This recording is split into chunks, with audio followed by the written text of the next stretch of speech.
No sé si, mientras lo van buscando, no sé si alguna vez tú has hecho cosas queriendo agradar a alguien o pensando que le va a agradar y al final te das con la sorpresa de que todo lo que estabas haciendo no le termina agradando, ¿no? O sea, no sé si te ha pasado eso a ti. ¿A alguno le ha pasado? O, o escuché por ahí una anécdota, dice que siempre que la esposa le preparaba al esposo, ¿no? Su sándwich, ¿no? Con estos panes de molde, y siempre le ponía el primer pan y el último pan, ¿no? Entonces tú ya te imaginas, primer pan, último pan, es esa parte que tiene la corteza un poco más dura, ¿no? Más quemadita, entonces eso le ponía, ¿no? Y siempre le preparaba eso, y él veía pues cómo a sus hijos sí le daba lo del medio, ¿no? Y comían rico, está suavecito, todo, y pasaron los años, y así, ¿no? A través de muchos años, hasta que un día ya estaban solos nada más, ya veía a sus hijos, incluso habían tomado, ya habían formado su familia y todo, y le seguía preparando así, pues, ¿no? Entonces el primer pan y el último pan, y así hasta que él ya no aguantó más y le preguntó, pero ¿por qué siempre me das el primero y el último, no? Todo eso es la corteza, pero como que para otros eso es lo último, ¿no? Y otros incluso lo dejan eso ahí en la bolsa, ¿no? Entonces le pregunta, le dice, ¿por qué siempre me das eso? Y la esposa le dice, es que a mí es la parte que me encanta, ¿no? Entonces, como a ella le encantaba, pensaba que también al esposo le iba a encantar, ¿no? Cuando el otro estaba toda una vida frustrado, viendo cómo es que de pronto él lo estaba tomando de otra manera, ¿no? Y a veces nosotros también hemos hecho cosas como esas, o a veces hacemos cosas como esas para el Señor, pensando que al Señor le va a agradar, pensando que a Dios le está agradando, y no necesariamente estamos haciendo lo que a Dios le agrada o lo que Dios requiere de nosotros, ¿no? Entonces, para eso sirve el estudio del Levítico y también definitivamente de la palabra de Dios, ¿no? Porque nos trae un entendimiento de cuál es la manera correcta de servir a Dios, de adorar a Dios, de buscar a Dios, porque nos podemos pasar toda una vida creyendo que estamos haciendo las cosas bien para Dios o que agraden a Dios y cuando a lo mejor están en contra de su palabra, ¿no? Entonces, esa anécdota me viene a la memoria hoy cuando comenzamos este estudio, porque el libro de Levítico es un libro instructivo, es un libro que nos enseña mucho. Eh, Primero, en el contexto original, enseña mucho cómo es que el pueblo de Israel tenía que presentar su ofrenda, su servicio a Dios. En segundo lugar, el libro de Levítico también tiene un cumplimiento en la ofrenda perfecta que es nuestro Señor Jesucristo. Y en última instancia, también tiene un cumplimiento en nosotros de cómo nosotros debemos de presentar nuestras ofrendas al Señor, ¿no? Entonces, de eso va a hablar. Entonces, por cierto, el primer versículo, vas a leer ahí una palabra que quizás para muchos es nueva, ¿no? Que dice oblación, ¿no? Y quisiera comenzar explicando qué significa esta palabra antes de dar lectura, ¿no? La oblación significa ofrenda para agradar a alguien. Definitivamente aquí era una ofrenda para agradar a Dios, que era a base de granos y cereales. Esa es oblación, ¿no? Entonces, vuelvo a repetir, nosotros día a día estamos aprendiendo que debemos de presentar nuestro cuerpo en sacrificio vivo, agradable a Dios, nuestro tiempo, nuestro servicio, que sea de agrado para Dios.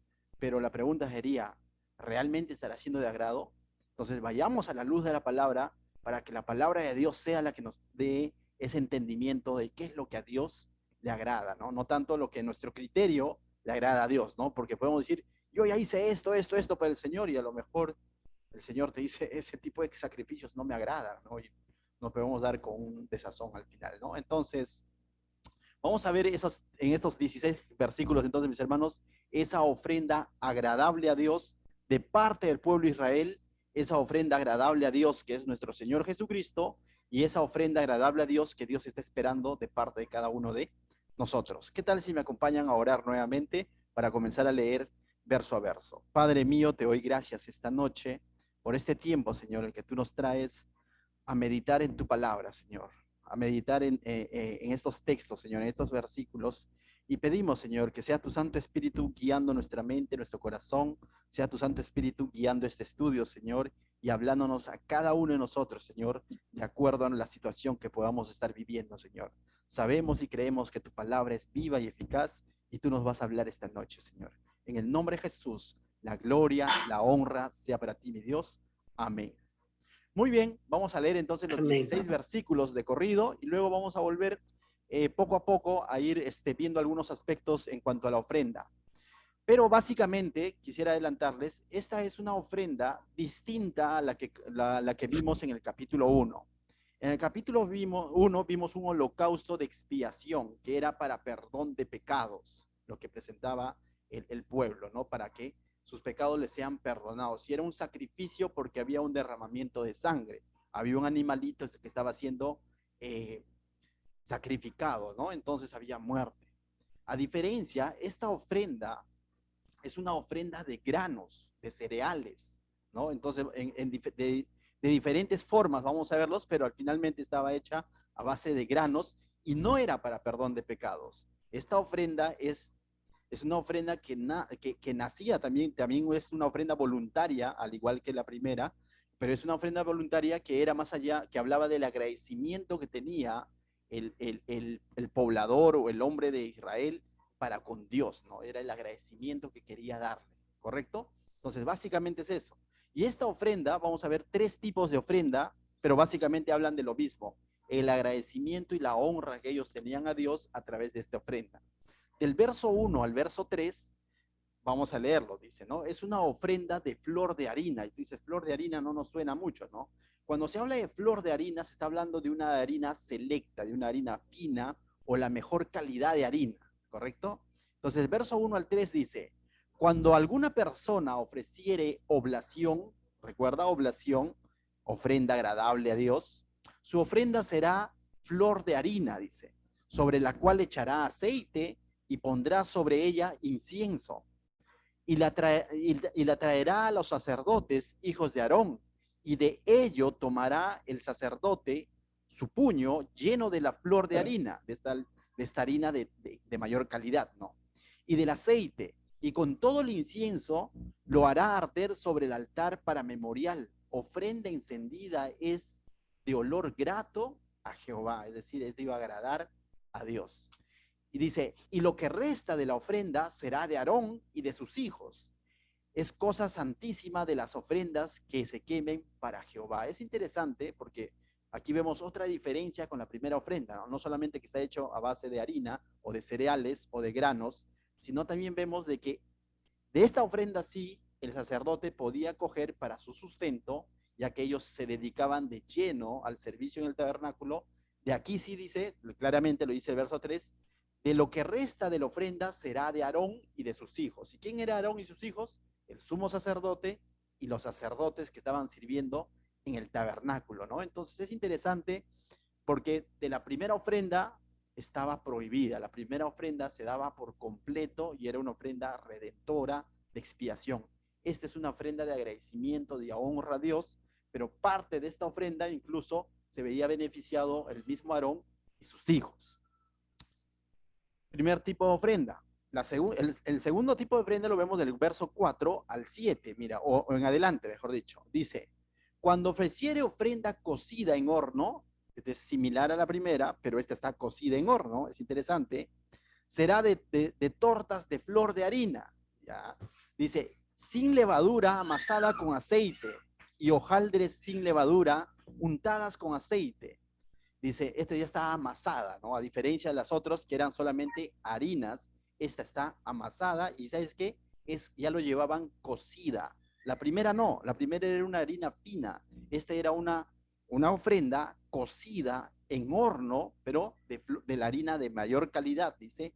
Pero interesante, dice, sin levadura, amasada con aceite. Nuevamente vemos el aceite. Y hojaldres sin levadura, untadas con aceite.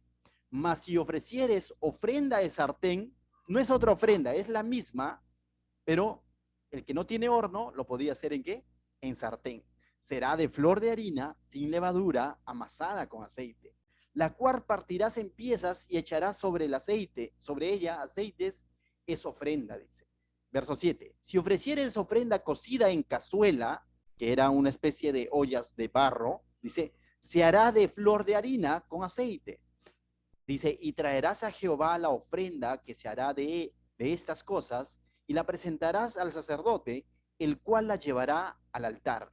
Es interesante, pero es un solo tipo de ofrenda. sino que se le conoce como la ofrenda cocida. No, la ofrenda cocida podía ser cocida en horno, cocida en sartén, verso 5, o cocida en cazuela, verso 7, ¿no? Entonces vemos que también estaba hecha a base de cereales, a base de harina fina, pero ya amasada, ¿no? Y es interesante porque nos da detalles que debía llevar aceite, no llevar levadura, por ejemplo, tenía que estar acompañada de incienso.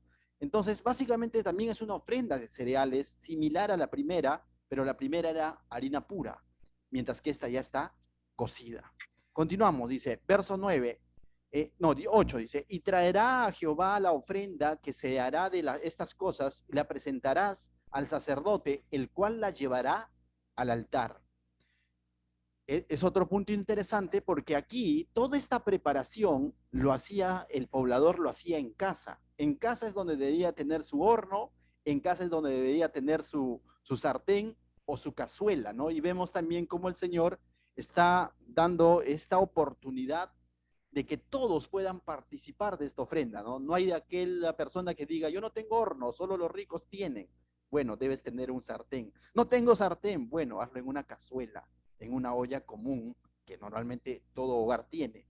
De tal manera que todos estaban invitados a presentar voluntariamente esta ofrenda, ¿no? Es interesante porque traen esta ofrenda y se la entregan al sacerdote.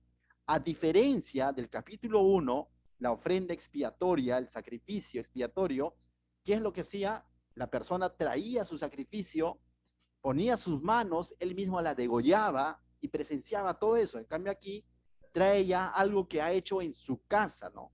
En su casa es donde él tendría que dedicarse a hacerlo tal como Dios le está enseñando que lo haga, ¿no? Sin aceite, digo, con aceite, con incienso, sin levadura, más adelante va a decir incluso sin miel, con una pizca o con un poco de sal para sazonarla, prácticamente era una comida, ¿no? Entonces esto habla de que de una especie de compañerismo que de alguna manera un simbolismo de compañerismo que tenía el pueblo o agradecimiento que tenía el pueblo hacia Dios, reconociendo la provisión de Dios. Y mira lo que hacía el sacerdote, verso 9 dice, y tomará el sacerdote de aquella ofrenda lo que sea para su memorial, y lo hará arder sobre el altar, ofrenda encendida de olor grato a Jehová.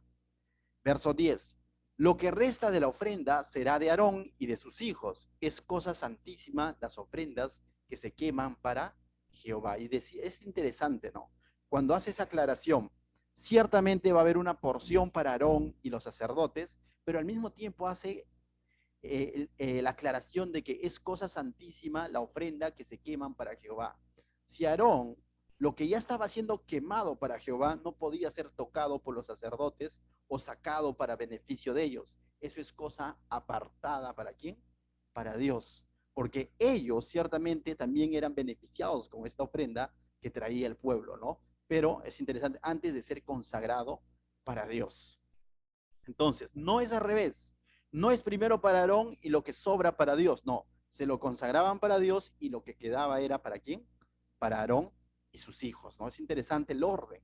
Entonces dice, verso 11, vemos, dice, ninguna ofrenda que ofrecieres a Jehová será con levadura, porque de ninguna cosa leuda ni de ninguna miel se ha de quemar ofrenda para Jehová. Y hace una aclaración que no debe de contener esta ofrenda, ni levadura ni miel. Más adelante vamos a volver a ese versículo, pero el verso 12 dice, como ofrenda de primicias, dice, las ofreceréis a Jehová, mas no subirán sobre el altar en olor grato, dice.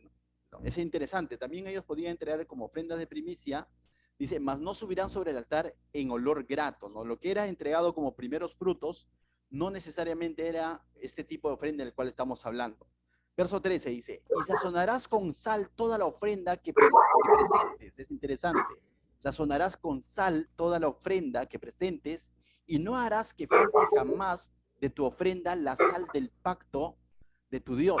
En toda ofrenda tuya ofrecerás sal.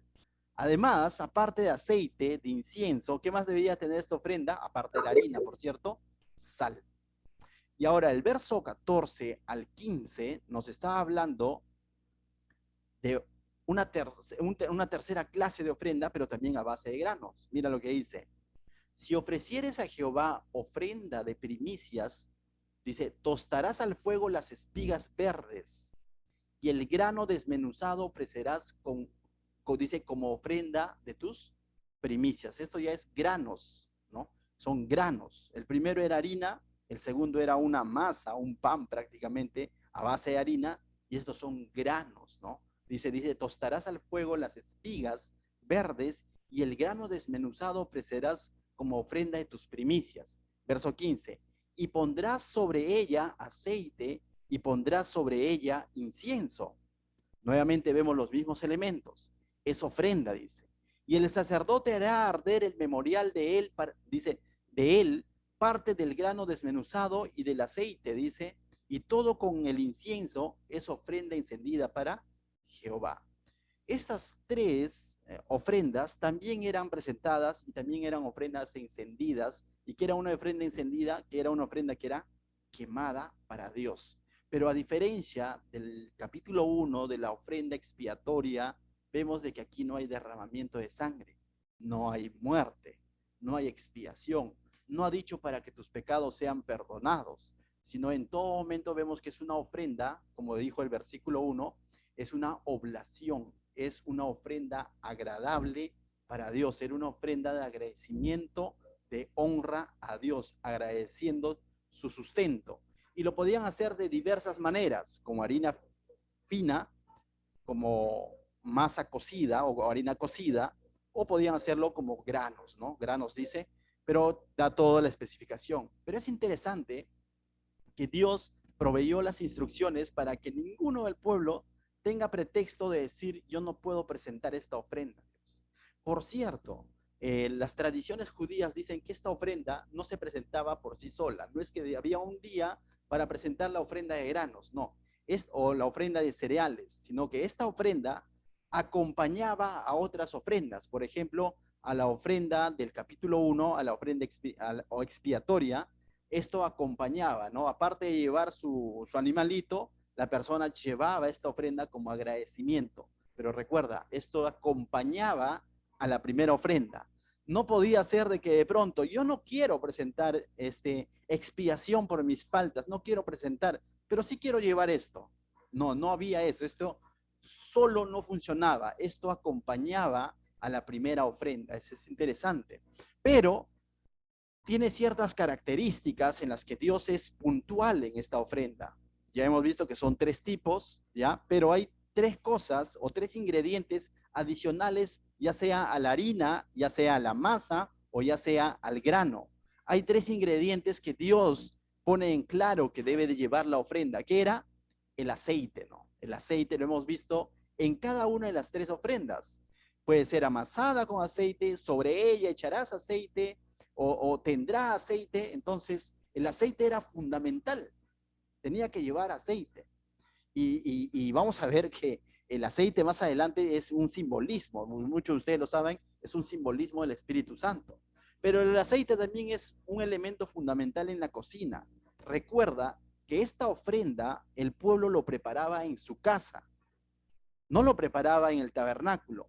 Al tabernáculo lo llevaban solamente para entregarlo, nada más ya. Ellos preparaban esta ofrenda en casa y para ello Dios le está diciendo que usen aceite.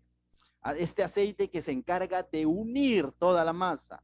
Este aceite que se encarga y al mezclarse con la harina, hace que cuando lleven al altar se encienda mucho más rápido y arda mucho más rápido. Entonces el aceite tiene una función en la cocina, ¿no? En la preparación de los alimentos. Entonces aquí ellos debían de incluir dentro de su ofrenda el aceite, ¿no? El aceite que une, el aceite que permite que esto pase por fuego y de alguna manera llegue o se queme mucho más rápido y llega a la presencia de Dios, o hace que se una la masa, ¿no? Entonces esa era la función del aceite.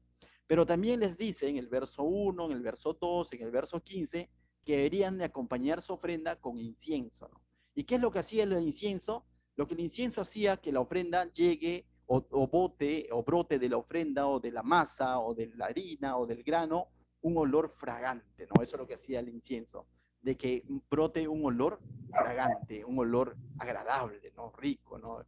Y la tradición hoy en día, incluso muchas personas en casa prenden inciensos, ¿para qué? Para que de alguna manera el ambiente sea agradable, ¿no? Entonces el incienso acompañaba básicamente a la ofrenda para que llegue, para que bote un olor fragante. ¿Y qué más? La sal también tenía que ser acompañada de sal, dice, ¿no? Es decir, tenía que echarle sal, dice el verso 11, si no me equivoco, cuando habla de la sal, está en el verso, no, en el verso 13 dice, ¿no? Y sazonarás con sal toda la ofrenda que presentes y no harás que falte jamás de tu ofrenda la sal del pacto de tu Dios. En toda ofrenda tuya ofrecerás sal. Y es interesante porque Dios recalca claramente a Moisés diciéndole de que sí o sí la ofrenda lleve sal. Y tú dices, ¿y qué tanto la sal? No. La sal tiene una propiedad, aparte de dar sabor a esta ofrenda, aparte de darle sabor, la sal también tiene un poder o una característica, una propiedad de preservar los alimentos, de preservar las harinas, incluso diferentes culturas lo han usado como preservante o conservante, se quiere decir, para prevenir la putrefacción o que se malogre los alimentos, ¿no? Es una propiedad de la sal, por eso que vienen ustedes en nuestras culturas, el famoso charqui, ¿no? La carne salada, por ejemplo, servía para preservar la sal, no solo para darle sabor, ¿no? Y es interesante porque la Biblia usa mucho paralelismo cuando habla de la sal también para con nosotros, ¿no? Que somos la sal de la tierra, que somos llamados a preservar la moral en esta tierra de alguna manera, representando el Evangelio de Cristo, ¿no? Pero luego vamos a entrar a ese punto, pero es interesante que esta ofrenda tenía que llevar sal, ya que la sal prevenía la corrupción, es decir, que se degrade esta ofrenda, que se malogre, que tome un color, una tonalidad, un sabor, un olor desagradable, ¿no? Entonces preservaba. Y es interesante porque le dice en el verso 13, mira, dice, no harás que falte jamás de tu ofrenda la sal del pacto de tu Dios. Y es interesante porque más adelante Levíticos va a especificar cuando dice que la sal del pacto de tu Dios, Dios veía esta sal del pacto como un pacto de pureza o preservación, para que su pueblo se mantenga puro, se preserve de la contaminación externa de otros pueblos, ¿no? Entonces, básicamente, está recordando que tu ofrenda sea pura, que tu ofrenda sea agradable, sazonada, que tu ofrenda sea preservada de todo tipo de microorganismos o corrupción. Cuando uno sala los alimentos justamente es porque hay microorganismos que no van a poder reproducirse en medio de la sal y está preveniendo eso. Pero espiritualmente también lo que Dios está diciendo, mantén tu pacto de pureza con Dios, que tu ofrenda sea pura, le está diciendo, ¿no? Entonces, básicamente tenía que incluir, aparte de la harina, aceite, incienso y sal. Y cada uno de ellos tenía una función. ¿Qué no debería de incluir? Porque Dios incluso da las características de qué no debe de incluir esta ofrenda. Y dice en el verso 11, ninguna ofrenda que ofrecieres a Jehová será con levadura. ¿Qué? Les está diciendo que no le echen levadura, ya que en la Biblia la levadura tiene un simbolismo, ¿no? Ya de alguna manera en Éxodo capítulo 12, cuando Dios saca a su pueblo, a manera de simbolismo de que se desliguen totalmente del pecado de Egipto, ellos le dicen que preparen panes sin levadura, porque la levadura, ¿qué es lo que representa o simboliza? El pecado, la corrupción de este mundo, ¿no? No te estoy diciendo que literalmente la levadura es eso, sino el Señor lo representa así. Los que han tenido oportunidad de alguna manera, algún momento, trabajar con levadura, harina, masa, ya sea de manera casera o en el trabajo, aquí si estuviera Teófilo nos daría toda una clase de eso, la levadura, dice, un poco de levadura leuda toda la masa. ¿Qué es lo que hace? No? Un poco de levadura, un poquito de levadura, hace que la masa de lo que es de este tamaño se hinche, tome un olor, ¿no? O sea, y si lo dejas mucho tiempo, se echa a perder incluso, ¿correcto? Entonces, la levadura es un simbolismo de justamente lo que hace el pecado en la vida del ser humano. Una puertita al pecado y termina malogrando toda tu comunión con Dios, ¿no? Entonces, le dice que no usen levadura, y también ahí en ese mismo versículo 11 prohíbe algo más. Dice lo siguiente, ni de ninguna miel se ha de quemar ofrenda para Jehová. Es decir, tampoco pueden usar, no deben de usar levadura y tampoco deben de usar miel. Y tú dices, pero pastor, ¿y qué de malo hizo la miel? Porque la miel es rica, ¿no? O sea, es agradable, ¿no? La pura, ¿no? Y es más, en la palabra de Dios incluso dice que la palabra de Dios es como miel, ¿no? Lógicamente da otro tipo de explicación, pero aquí la razón por la que el Señor prohíbe la miel es porque las culturas, los pueblos de los alrededores, para hacer que su ofrenda sea mucho más agradable aparentemente a los ojos del mundo, ellos presentaban o incluían la miel en sus ofrendas. Y las personas que llevaban sus ofrendas a sus dioses decían, qué dulce que es mi ofrenda. Recuerda que diferentes pueblos también hacían estos tipos de holocaustos, estos tipos de ofrendas a sus falsos dioses. Y ellos incluían la miel para tapar todo lo desagradable de su ofrenda, ¿cómo le dicen? Lo encaletaban con la miel, ¿no? Como está dulce, ya debe ser agradable. Pues entonces era una ofrenda correcta aparentemente, dulce aparentemente. Le daban una dulzura artificial con la miel. Entonces Dios quiere que su pueblo marque distancia de ese tipo de ofrendas, ¿no? La ofrenda tiene que ser de harina pura, de mejor calidad, con aceite que representa el Espíritu Santo, con incienso, ¿no? Para que sea de olor grato a la presencia de Dios, y sazonada con sal, que habla de pureza y de preservación, ¿no? Entonces, básicamente Dios da esas instrucciones a su pueblo, y su pueblo tenía que ser en esto bien obediente en cuanto al cumplimiento de estas instrucciones que le está dando. Amén. Entonces, pero ¿qué más le dice? Aparte ya hemos visto qué debe de llevar, qué no debe de llevar, pero también le dice que hagan, que cada ofrenda se le daba al sacerdote para que sean ellos los que lo presentan a Dios. En este tipo de ofrenda ellos hacían todo el preparativo en casa. En casa cocían la ofrenda, o sea, cocían la masa, molían la harina, es más, desde sembrar el grano, creo yo, ¿no? Esto implicaba mucho lo que ellos hacían en casa, pero finalmente cuando llegaban al tabernáculo se lo entregaban al sacerdote. Entonces requería de un sacerdote, de un mediador, para que pueda hacer esta presentación de la ofrenda. Ellos no lo podían presentar directamente en el altar, ¿no? Entonces el sacerdote era el mediador para presentar estas ofrendas. eh, el pueblo, su trabajo, ¿dónde quedaba? En casa y hasta llevarlo. Pero a pesar de todo lo que tú dices, entonces el sacerdote se encargaba de todo. No, más trabajo tenía la persona que tenía que hacerlo. A diferencia de la primera ofrenda expiatoria que vimos en el capítulo 1, ¿qué hacías? Escogías el mejor cordero, lo llevabas al sumo sacerdote, ponías tu mano, lo degollabas, y todo el demás trabajo, ¿quién lo hacía? El sacerdote, ¿no? El que se manchaba y tenía que desollar el sacrificio, todo lo demás. Pero en esto, tú tenías que llevar ya tu ofrenda lista. ¿Y qué hacía el sacerdote? Solamente presentárselo a Dios. Pero necesitabas de ese sacerdote, de ese mediador.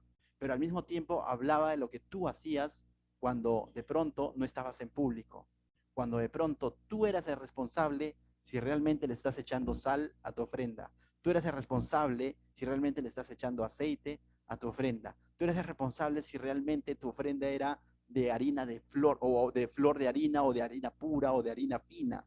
Tú eras el responsable, y tu integridad ante Dios, porque hablaba de lo que tú hacías cuando el sacerdote no te está viendo, ¿no? Entonces, lógicamente, esta ofrenda también, otra característica, tenía que ser de olor grato a Jehová. No tanto de olor grato a Jehová, y yo a manera de comentario personal te lo digo, ¿no? Pero de alguna manera el sacerdote se da cuenta, yo digo. ¿Por qué? Porque te has dado cuenta que en cada una de las ofrendas el sacerdote podía probar o coger, y de alguna manera, ciertamente, tú podrías hacerlo diciendo, bueno, no, porque al final sabemos que Dios ve los corazones, pero no se van a dar cuenta. Pero el sacerdote finalmente era el que probaba, ¿no? Y también podía decirte, oye, no le echaste sal, ¿no? Pero bueno, eso lo digo como comentario personal, ¿no? No lo dice la Biblia, pero fácil que se da cuenta, bueno. Pero decía hace un momento, pero involucraba bastante trabajo. ¿Sabes por qué? Uno dice, no, pero yo creo que el del capítulo 1, sí, en el capítulo 1 había también una identificación con el sacrificio, pero aquí, cuando habla de los frutos o del cereal, tú tenías que sembrar ese cereal, cuidar este cereal para que sea como flor de harina, o para que sea harina fina. Tenías que cosecharlo, seleccionarlo, amasarlo, desmenuzarlo, cocerlo en tu cazuela, tu sartén o en tu horno. Requería un trabajo, de tal manera que esta ofrenda hablaba de la dedicación total que tenía la persona al momento de hacer esta ofrenda, ¿no? No era decía, uy, hoy 10 días ofrenda, ¿qué le llevo? lo que está ahí a la mano. No, no, no, era toda una dedicación que no duraba un día, demoraba un buen tiempo, ¿no? Preparar toda la ofrenda. De tal manera que esta ofrenda, te vas a dar cuenta, más allá de hablar de lo que Cristo hizo, también habla de lo que nosotros hacemos para el Señor. Recuerda, esta ofrenda ya no es para perdón de pecados. Esta ofrenda está acompañando porque ya entendí que el sacrificio perfecto ha sido recibido por el Señor. Esta ofrenda es una ofrenda de agradecimiento, decirle, Señor, esto es lo que yo puedo hacer por ti, porque tú me has capacitado para cultivar la tierra, tú me has dado los granos, tú me has dado la cosecha, Entonces hablaba más de lo que hacía la persona y cómo es que estaba honrando a Dios con lo que hacía la persona. Entonces tenía que ver más con su día a día, con lo que él día a día tenía que ir planificando, ¿no? No es que de noche a la mañana ya tienes harina fina, sino que esto tiene todo un procedimiento desde el sembrado hasta la cosecha y hasta la preparación. Entonces hablaba mucho del pueblo, ¿no? Del corazón con el que hacía las cosas. Ahora, eso es en cuanto al pueblo Israel, ¿no? Y tú dirás, pero bueno, eso es historia, eso qué tiene que ver, ¿no? Tiene un segundo cumplimiento estas ofrendas. Y déjame decirte que nuestro Señor Jesucristo, que es la ofrenda perfecta, cumple con las características de esta ofrenda. ¿Por qué? Tenía que ser una harina finamente molida, ¿no? O una harina fina molida. Eso hemos visto, ¿no es cierto? Tenía que estar molido. Si para hacer harina, tiene que haber pasado por una molienda y tiene que ser de las finas. La Biblia en Isaías 53 dice que nuestro Señor Jesucristo por nosotros fue molido. El siervo sufriente, sin pecado, el perfecto, por nosotros fue molido. Él es una ofrenda perfecta que de lejos cumple con una de estas características. Esta ofrenda tenía que ser cocida, pasada por fuego.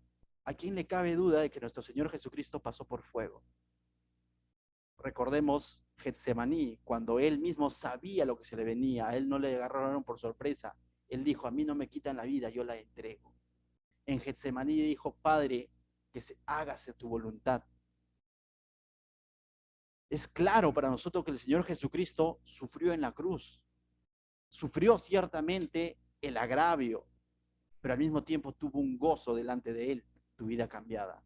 Pero su vida, su ministerio fue pasada por fuego, por la prueba, por la mayor prueba que cualquier ser humano puede haber pasado. De la misma manera que esta ofrenda, la vida de nuestro Señor Jesucristo fue pasada por fuego. Podía ser esta ofrenda también, si no es una harina fina molida, si no es un pan que pasó por fuego, una masa, también podía ser un grano desmenuzado. Y tú dices, grano desmenuzado, ¿y cómo se desmenuza el grano?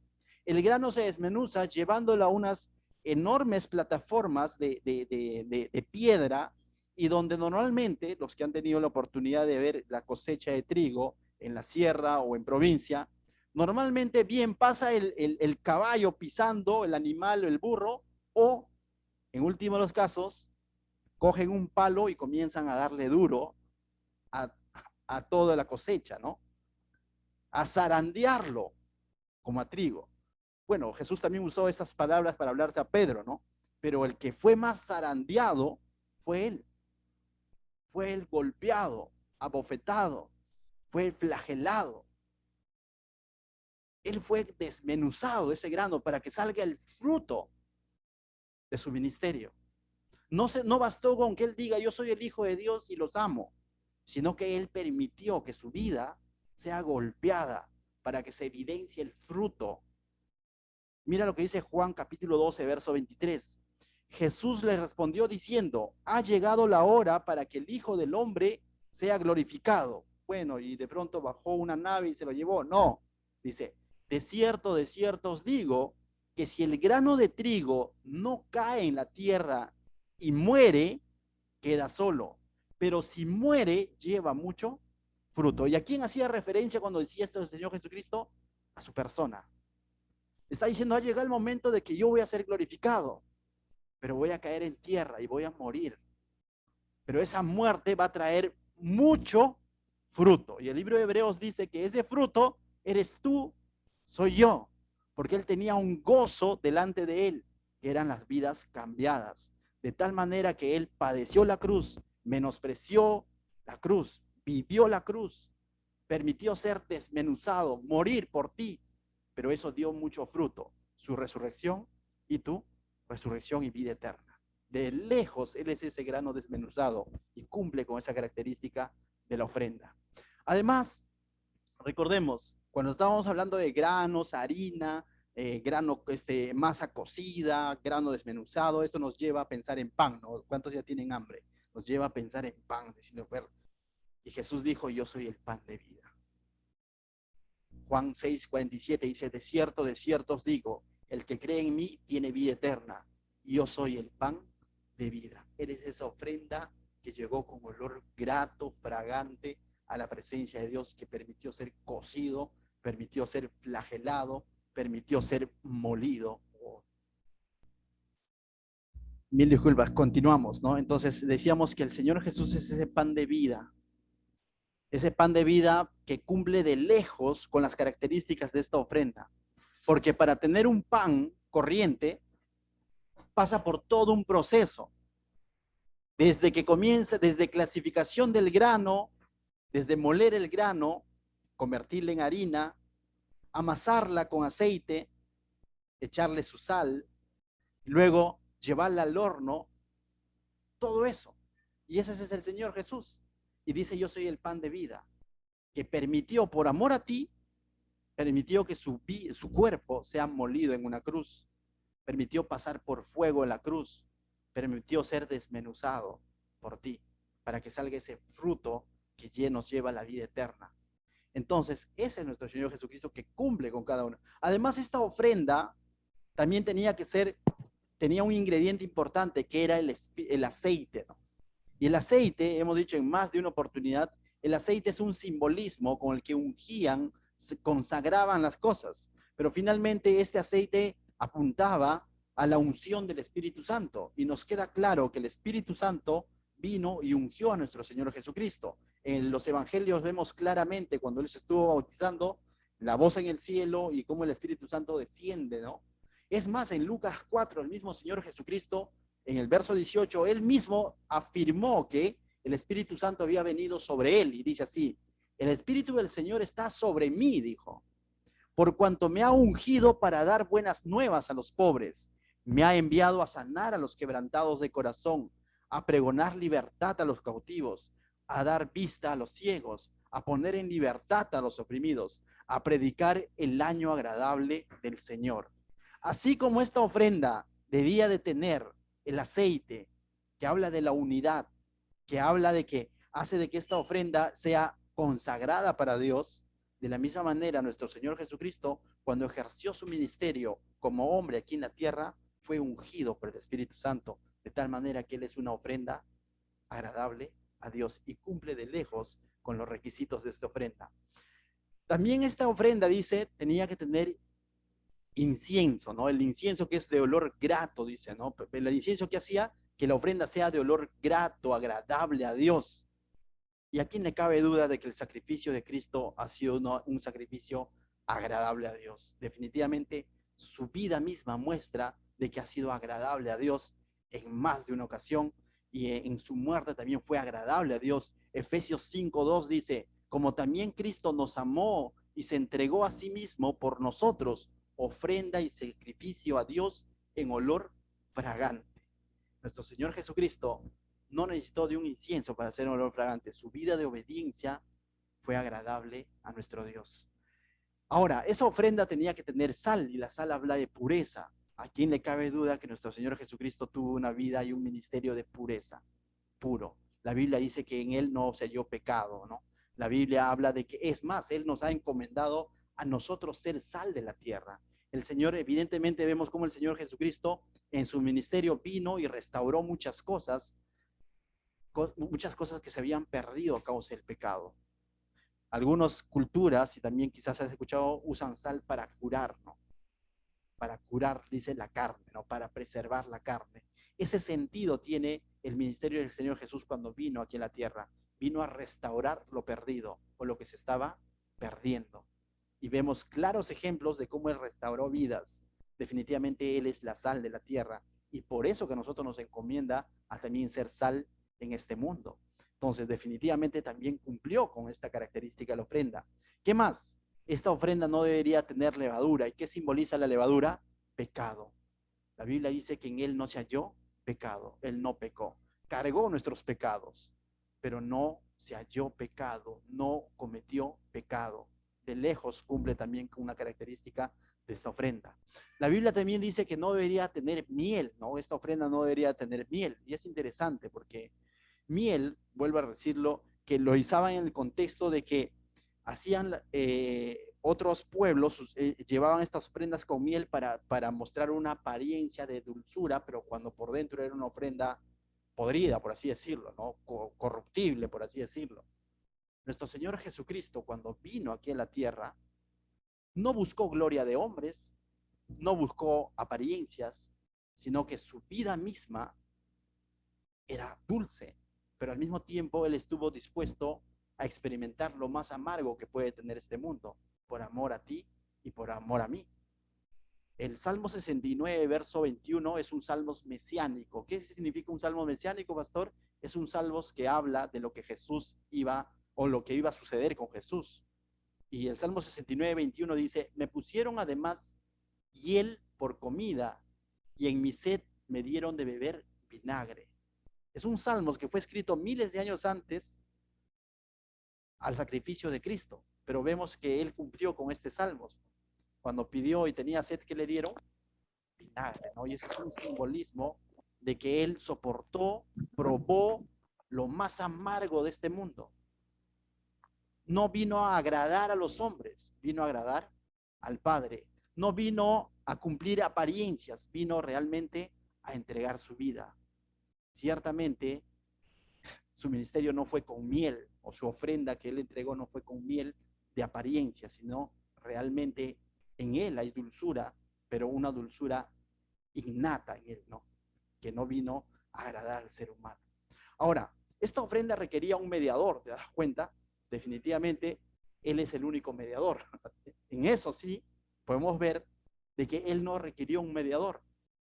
1 Timoteo capítulo 2, verso 5 dice, porque hay un solo Dios y un solo mediador entre Dios y los hombres, Jesucristo, hombre. Esta ofrenda del Levítico requería un mediador, un sacerdote es el que tenía que presentarlo. De la misma manera, nuestro Señor Jesucristo, él mismo fue el mediador, él mismo es el sumo sacerdote, tal como lo dice Hebreos. Ahora, esta ofrenda era sin sangre. Y tú dices, casi no. Cierto, el Señor Jesucristo derramó su sangre preciosa por nosotros y eso hace que su cumplimiento de la primera ofrenda expiatoria.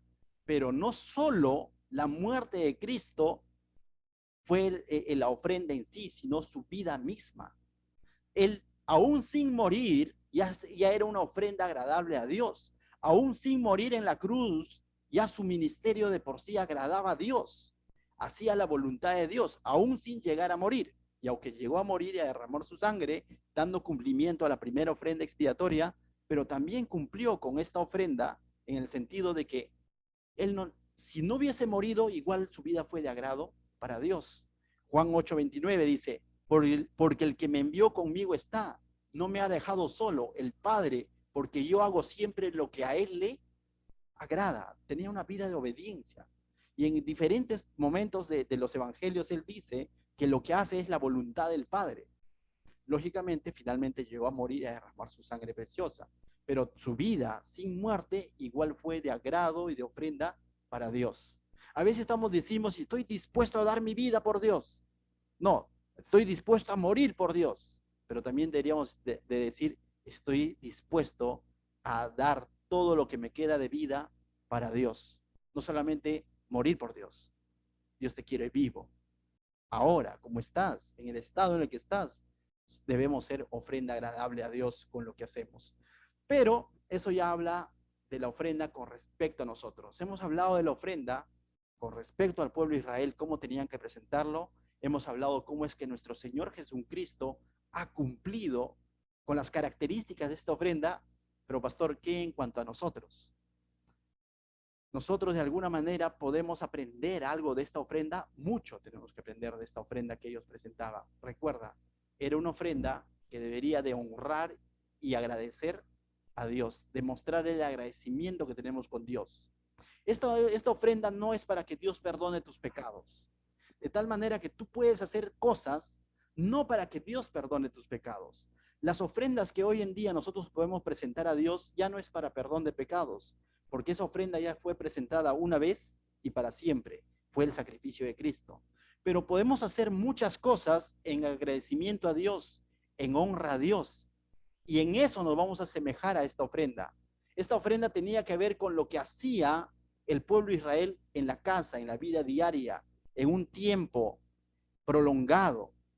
De tal manera que esta ofrenda, que tu vida sea una ofrenda a Dios, no solamente en el templo, no solamente en la Santa Cena, no solamente el día de culto, sino en el día a día, que involucre tus acciones, lo que haces, qué es lo mejor que sabes hacer. Ellos sabían cultivar granos, cereales. ¿Qué sabes hacer tú que lo puedes consagrar para tu Señor? No buscando lo peor, sino buscando como esa flor de harina, lo mejor para tu Señor. Hay muchas cosas que podemos hacer y vuelvo a recalcar, no para perdón de pecados, sino porque estamos reconociendo que estamos agradecidos por su provisión, estamos honrando a Dios con la ofrenda que nosotros llevamos. Pero recuerda algo, esta ofrenda acompañaba al primer holocausto. No hagas nada fuera del sacrificio de Cristo. Ah, ahí vienen los problemas. Cuando yo hago cosas y me olvido del sacrificio de Cristo, me olvido de que esto lo que estoy haciendo debe hacer con un corazón agradecido y no por querer comprarme un lugar de redención. No es así. Esto es un acompañamiento o un complemento a lo que ya fue aceptado a los ojos de Dios o a la presencia de Dios, nuestro Señor Jesucristo. Esto habla más de mí, de qué es lo que yo tengo que hacer.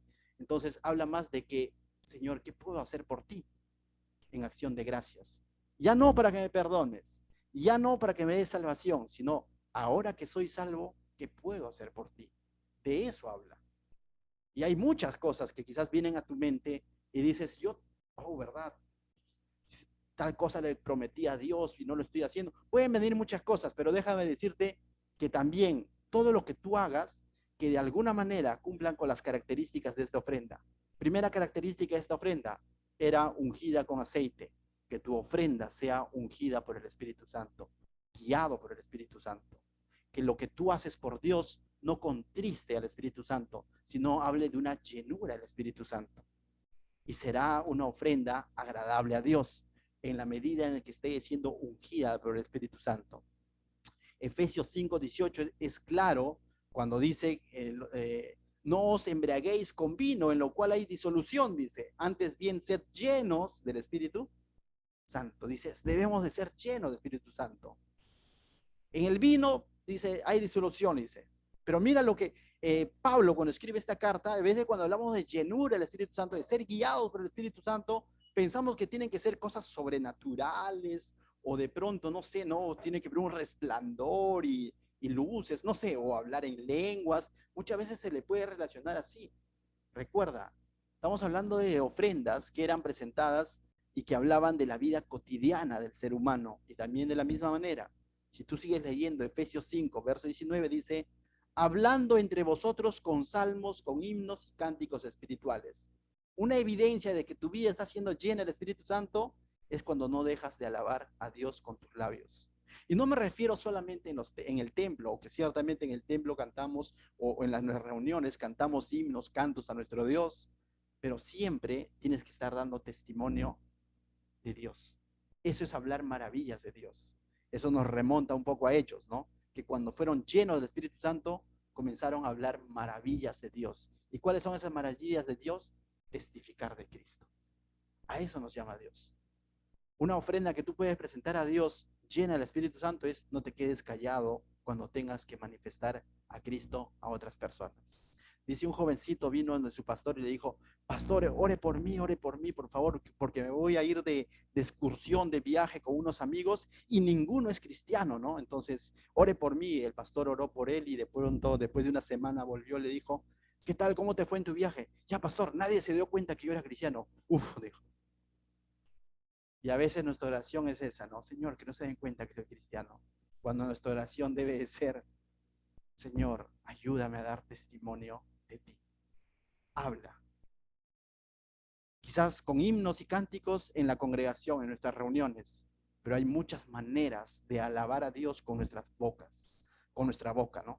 Dice ahí, cantando y alabando al Señor en vuestros corazones, ¿te das cuenta? En vuestros corazones. No necesitas solamente audible, sino en tu corazón. En todo momento siempre estar buscando alabar a tu Señor, agradar a tu Señor. Verso 20 de Efesios dice, dando siempre gracias por todo al Dios y Padre en el nombre del Señor Jesucristo. Y aquí habla de que vivir una vida agradecida en la situación en la que estés viviendo, eso es una ofrenda a Dios. Eso agrada a Dios. Eso habla de llenura del Espíritu Santo. El que está lleno del Espíritu Santo ante una adversidad no va a perder los papeles y va a comenzar de pronto a maldecir a medio mundo, sino va a mantener la calma y la confianza en Dios. Esa es una vida llena del Espíritu Santo. Y tu vida estará haciendo una ofrenda.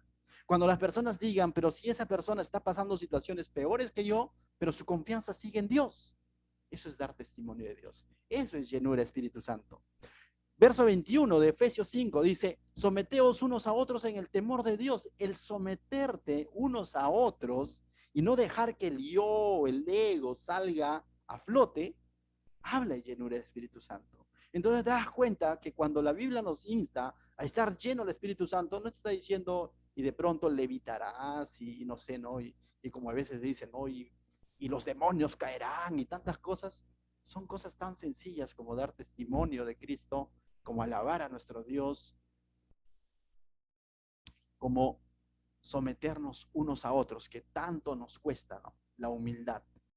Llenura, humildad, el someterte unos a otros en el amor del Señor, es una clara evidencia de que una persona está llena del Espíritu Santo. Cuando la persona dice, aquí se me respeta, porque yo soy Anderson Carranza, ese está lleno pero de su ego, está embriagado de su yo. Pero el Espíritu Santo no creo.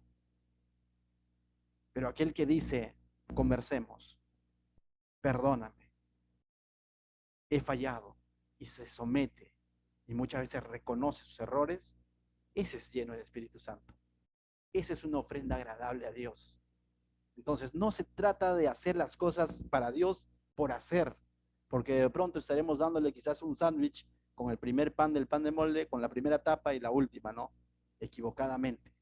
Se trata de hacer las cosas que realmente agradan a Dios. ¿Qué más caracterizaba esta ofrenda? El incienso. El incienso en Apocalipsis, Juan, ya lo hemos estudiado también, en algún momento lo expliqué, Juan hace una, también David, el salmista, hace una comparación en incienso con las oraciones de los santos. Que todo lo que hagas tú para el Señor siempre somete la oración. Lo bueno, lo malo que te parezca que estás haciendo para Dios, somete la oración. Ora, dile, Señor, como dice Santiago, el que cree que está falto de sabiduría, pídale a Dios. Señor, esto que pienso hacer para ti, ¿está bien? ¿Está dentro de tus planes, de tus propósitos? O quizás solamente está queriendo llenar mi ego, o quizás solamente está queriendo llenar la inquietud de mi corazón. Somételo a Dios. Lo que tú pienses hacer para Dios, sométeselo a oración a Dios.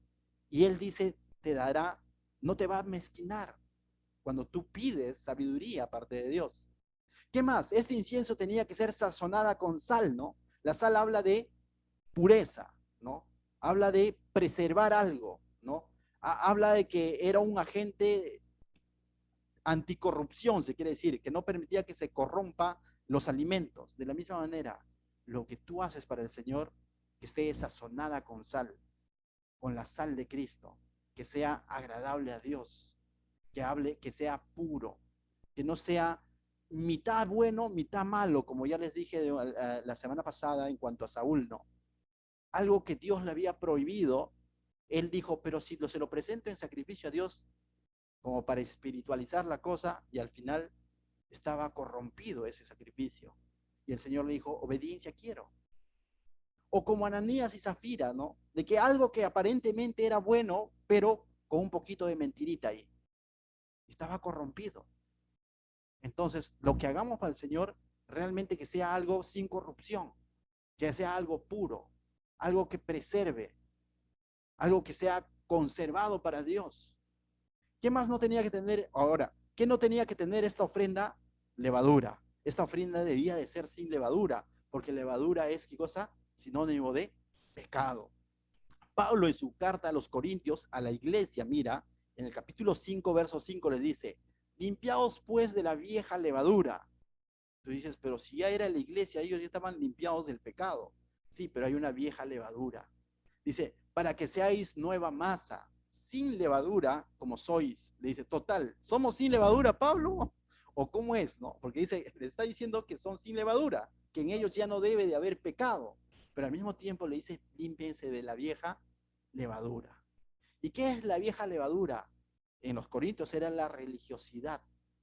Esa era la vieja levadura, la apariencia, la malicia, cuando hacían las cosas por competencia, por maldad. Mira lo que dice el verso 8 de Corintios 5, dice, así que dice, celebremos la fiesta, no con la vieja levadura, ni con levadura de malicia y de maldad, sino con panes sin levadura de sinceridad y de verdad. En otras palabras, que lo que hagamos para el Señor realmente sean con corazones sinceros y que sea conforme a su verdad, no en engaño, no en pecado. Muchas personas presentan ofrendas a Dios para solamente calmar su conciencia. Y no es el propósito de Dios de que tú le ofrendes a Dios para calmar tu conciencia. No es el camino. Si quieres calmar tu conciencia o limpiar tu conciencia, mejor de los casos, abogado tienes en Cristo. Él es el sacrificio expiatorio. La ofrenda de lo que tú puedes hacer para Dios, del cual estamos hablando, tiene que ser puro, tiene que ser de agrado, tiene que ser con un corazón sincero. Es lo que tú puedes hacer por Dios, por lo que Él ya ha hecho en tu vida, no para que Él te dé perdón o haga algo a favor tuyo. Esto es una ofrenda de honra y agradecimiento a Dios. Además dice, tenía que ser sin miel. ¿Y qué era la miel? El dulzor aparente, artificial. Lo que hacemos para Dios que no sea por apariencia, que no sea dulce para los ojos de las personas y de pronto pueda estar haciendo amargo para los ojos de Dios. Proverbios 25-27 es interesante, mira lo que dice. Comer mucha miel no es bueno, dice. Ni el buscar la propia gloria es gloria. ¿Me dejó entender? Ni buscar la propia gloria, la propia alabanza es alabanza. ¿No? Cuando hago las cosas para que me digan, Anderson, qué bien lo estás haciendo, ¿no? Julio César, qué bueno lo que estás haciendo. Y aunque eso es bueno porque nos anima, pero nuestro ánimo no es buscar eso. Dice, comer mucha miel no es bueno, ni el buscar la propia gloria es gloria. No hagamos las cosas para el agrado de las personas, sino para el agrado de nuestro Dios y para bendición de las personas. Esa es una ofrenda agradable a Dios. Entonces, hay muchas cosas que quizás vienen a tu mente que tú puedes hacer por Dios, pero que cumpla estas características, que sean guiadas por el Espíritu Santo, que sean sometidas a tus oraciones, con el incienso de la oración, que sea sazonada con la sal de Cristo, que sea sin pecado en la levadura, que sea sin apariencias de la miel.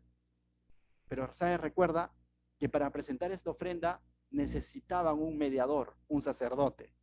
Tú ya tienes abogado en Cristo, tú tienes un mediador. Que todo lo que tú hagas, hazlo en el nombre de Señor, en el nombre de Cristo. Él es tu mediador, tu intercesor. No puedes acercarte separado de Él. Jesús dijo, apartados de mí nada podéis hacer. Pero unidos a Él, dice, daremos muchos frutos, mucho fruto. Entonces, separados de Dios no podemos presentar esto. Sin fe es imposible agradar a Dios. Yo no puedo presentar esta ofrenda para Dios si no tengo la fe puesta en Cristo, en que Él es mi sacrificio, en que Él es mi mediador. Viene a mi mente Caín y Abel. El libro de Hebreos dice que Abel presentó su sacrificio, su ofrenda, su holocausto con fe. Mientras que de pronto Caín se fue a la segunda ofrenda. ¿Qué presentó? Cereales. O bueno,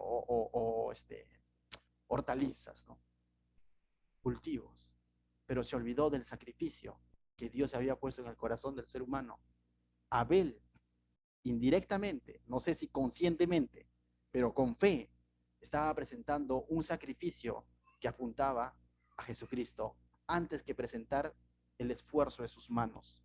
No está tanto en qué cosas grandes yo pueda hacer para Dios, sino en reconocer la gran obra preciosa que Él ha hecho por mí, y todo lo que ahora yo hago es por agradecimiento y honra a mi Dios.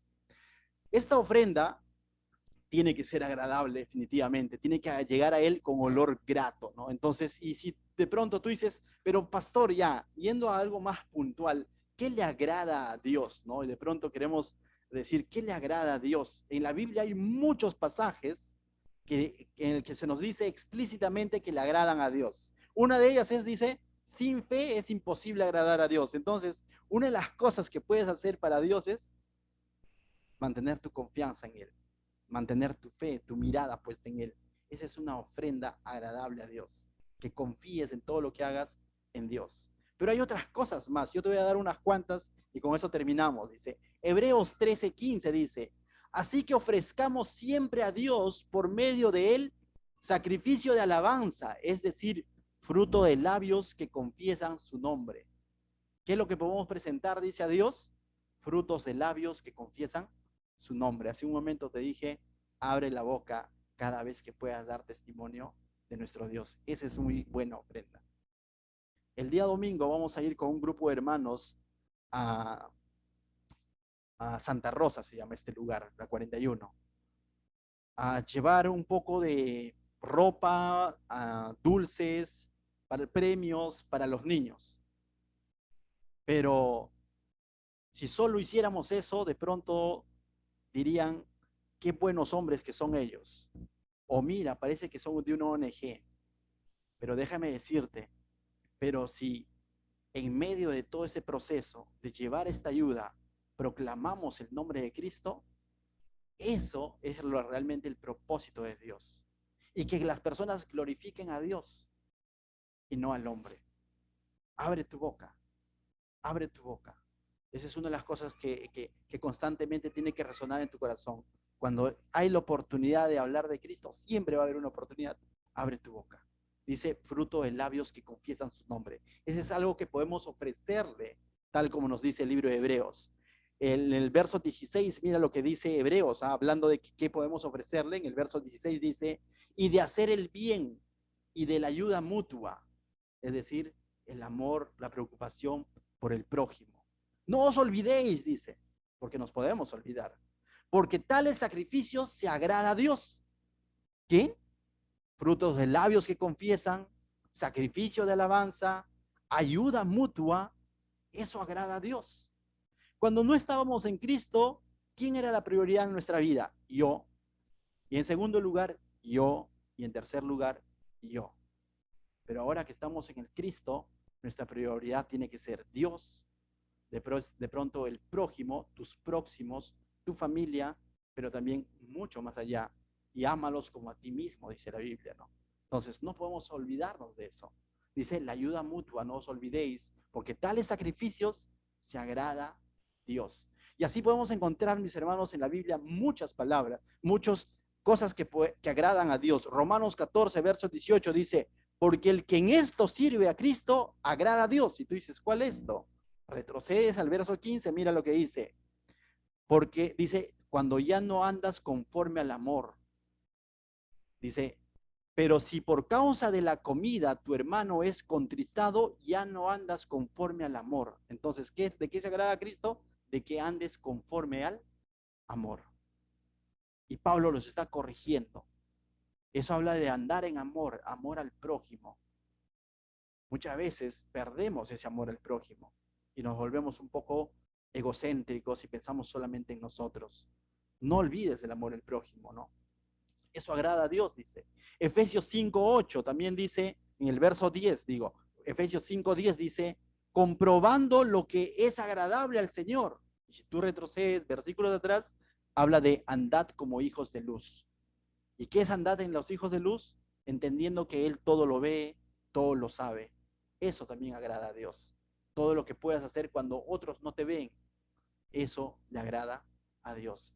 Finalmente, mis hermanos, Colosenses 3:20 dice, hijos, obedeced a vuestros padres en todo, esto agrada al Señor. Y te das cuenta, hay muchos textos de la Biblia que hablan explícitamente que le agrada a Dios. Hijos, la obediencia a vuestros padres agrada a Dios. Yo no puedo decir, soy cristiano y amo al Señor, pero no quiero obedecer a mis padres si es que estoy bajo su autoridad. Eso es algo ilógico.